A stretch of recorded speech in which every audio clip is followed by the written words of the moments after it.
الحمد لله رب العالمين بارئ الخلائق أجمعين وباعث الأنبياء والمرسلين ثم الصلاة والسلام على نبينا وحبيب قلوبنا وطبيب نفوسنا أبي القاسم محمد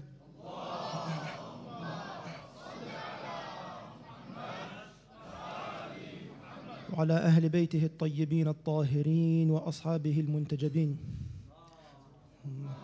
صل على محمد.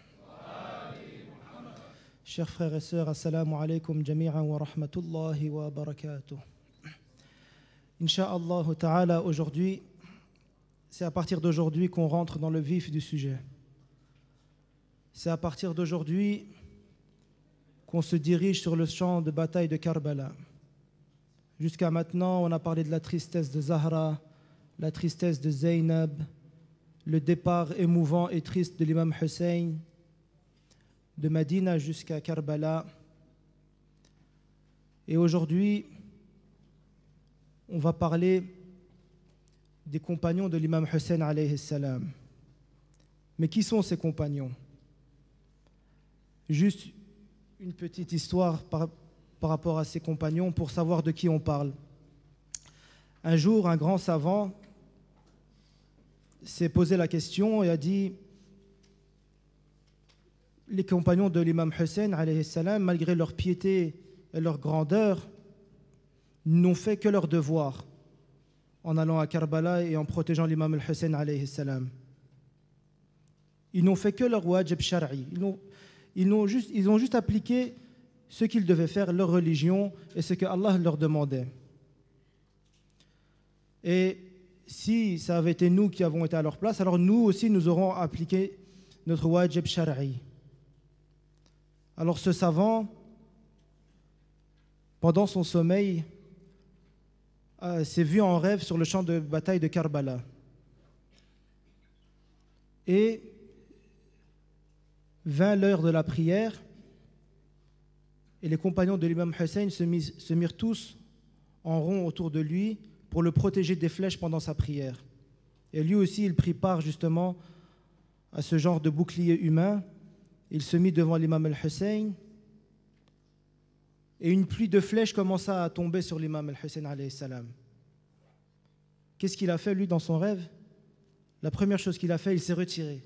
Dès que la première flèche est arrivée, il s'est retiré et la flèche a touché l'imam al-Hussein. Il s'est pardonné vite et il a dit: non, il faut que je me remette devant lui. Encore une fois, les flèches arrivèrent et il se retira. Et là, il se réveilla en sursaut de son rêve et demanda pardon à Allah et à l'imam al-Hussein. Et il a dit: les compagnons de l'imam al-Hussein sont uniques. Il n'en a pas existé avant lui et jusqu'au jour d'aujourd'hui, il n'en existera pas. أعوذ بالله من الشيطان الرجيم بسم الله الرحمن الرحيم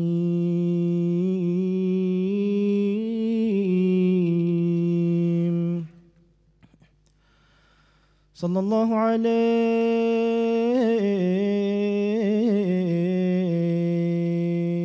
يا سيدي ومولاي يا رسول الله صلى الله عليك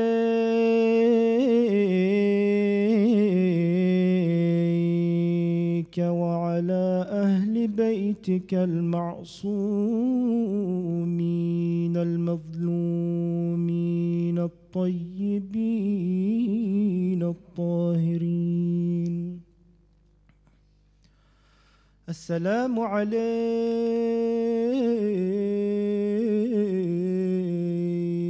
يا أبا عبد الله السلام عليك يا ابن رسول الله وابن أمير المؤمنين وابن فاطمة الزهراء سيدة نساء العالمين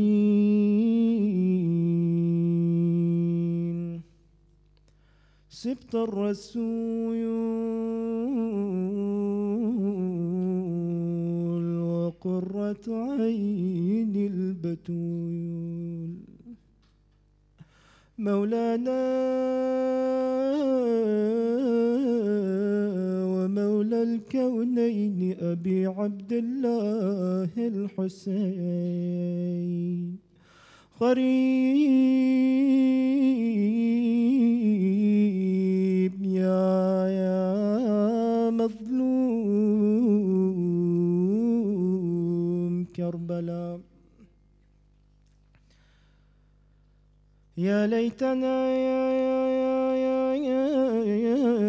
كنا معكم سيدي فنفوز والله فوزا عظيما.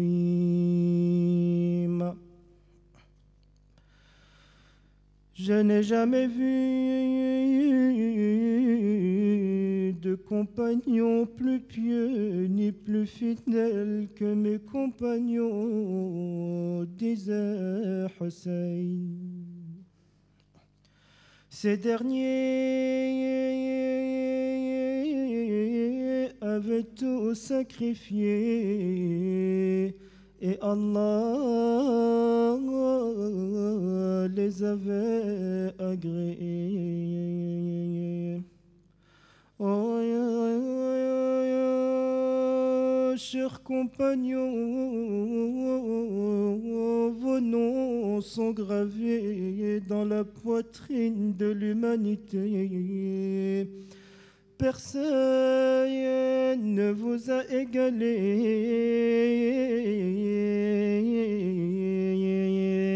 Et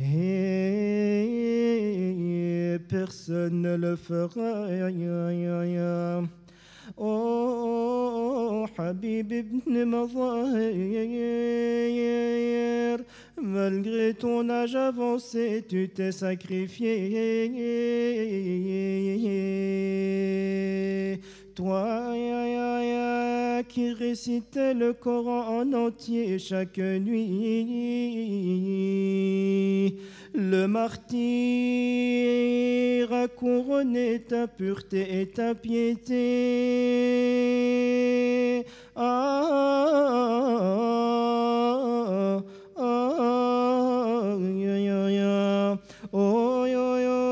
Toi le meilleur compagnon de Hussein, Habib demanda l'autorisation d'aller au combat. Il combattit valeureusement jusqu'à ce qu'il tomba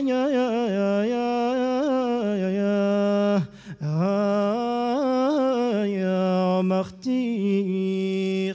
L'imam Hussein alla vers lui, le prit dans ses bras. Habib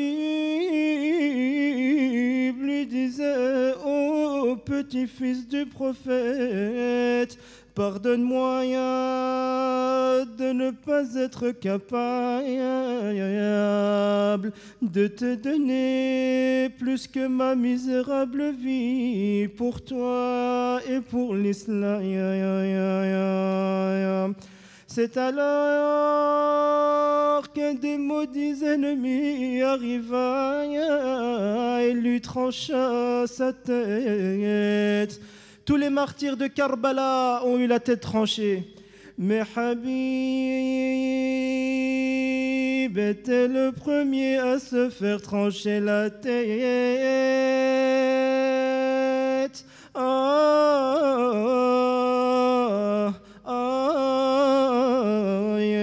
N'ayez pas peur de vous lamenter. Et toutes les têtes ont été plantées sur des lances, sauf la tête de Habib. elle a été accrochée, tirée par un cheval de ses ennemis. Lorsque la caravane revenait à Cham, un jeune homme faisait que de regarder la tête de Habib ibn Madahir. Ce jeune homme s'appelait Qasim. Alors le soldat lui dit: pourquoi? Qu'est-ce que tu as fixé cette tête? Le jeune homme a dit: c'est la tête de mon père Habib. Donne-la-moi pour que je puisse l'enterrer. C'est alors que la tête de Habib paraissait s'adresser à Qasim. Il lui dit: oh mon fils Qasim, tu veux enterrer ma tête, mais qui va s'occuper de la tête de Hussein?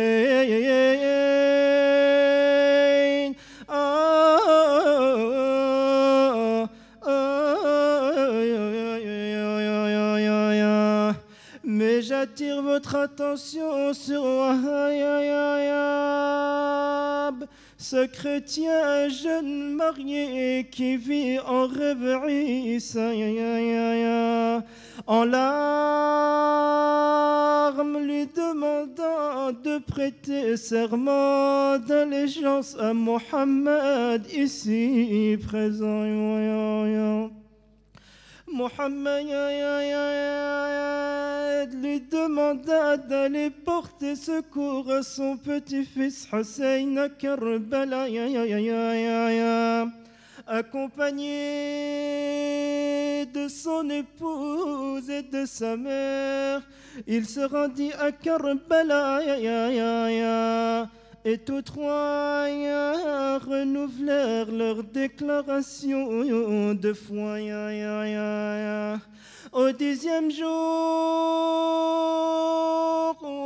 Wahab se battit comme un lion pour défendre Hussein et les siens. Sa jeune épouse essaya de le retenir,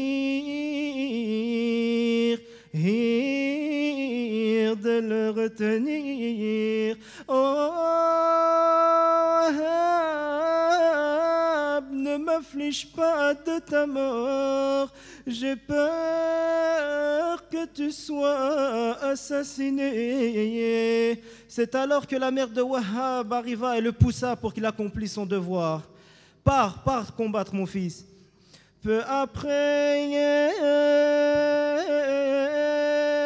la femme de Wahab revient vers lui. Elle lui dit: oh, Wahab va combattre.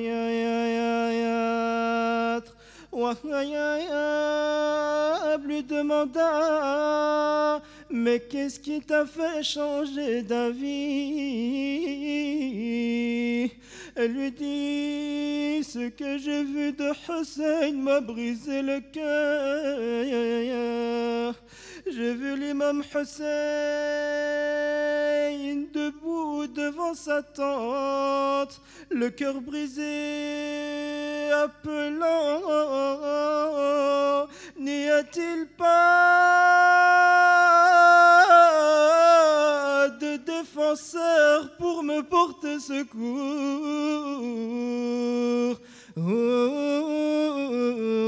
Pour me porter secours. Retourne au combat, Wahab. Sa main fut tranchée. Il revint vers sa mère: oh mère, es-tu satisfaite de moi? Non, mon fils, tant que tu n'auras pas donné ta vie pour Abi Abdallah, va et fais-nous honneur auprès de Zahra. Wahab, tel un lion, tu as un grand nombre d'ennemis. Avant de se faire encercler et assassiner, c'est alors que la jeune épouse de Wahab se jeta sur son corps. Elle posa sa tête contre lui et pleura. Elle pleurait. Et tel un lâche, le maudit Shemr la frappa d'un coup de masse et la tua. Le maudit Omar ibn Sa'ad ordonna de trancher la tête de Wahayab pour la jeter